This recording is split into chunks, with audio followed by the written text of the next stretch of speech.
Welcome to your daily dose of hope. I'm Phyllis Nichols, and I'm glad you're here. Like many, I love the convenience of email and text messages. It makes it so easy to check in with people, whether you're sharing something funny with someone or letting someone know you're thinking about them or just confirming plans for the future or whatever. But you know what I think really feels super special? I think it's getting a note or a card in the mail from somebody. Maybe I think partly it's because it's just so rare. We don't do that a lot anymore. Most of the mail that we get, is bills and advertisements and things that we never even really asked for, right? Like 2 or 3 days a week, the mail that I get are 3 or 4 envelopes and they go immediately into recycling, right? They're not something I want, but how cool is it when we do get a card with our name on it that somebody has written? It's kind of nice.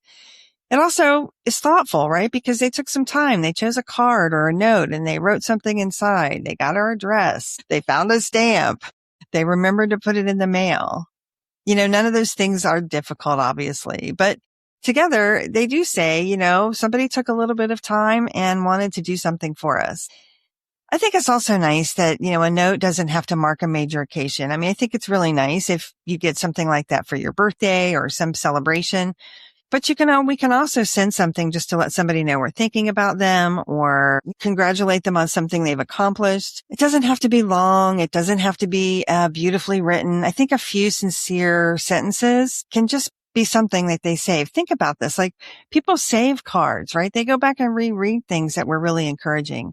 Years ago, I had the president of the company I worked for would occasionally send you a note. Like if I'd had a particularly good sales month, for example, and he would send a handwritten note in the mail, like from his office to my office. We worked in different cities and it was so nice. And I kept them for a long time, right? Because it felt so good to be acknowledged and to know that he just took a minute after seeing a sales report and send me a nice note.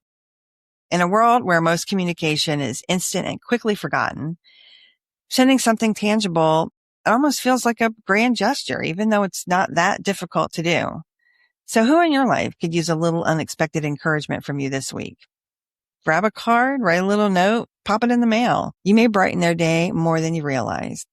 This podcast is part of the Sound Advice FM network.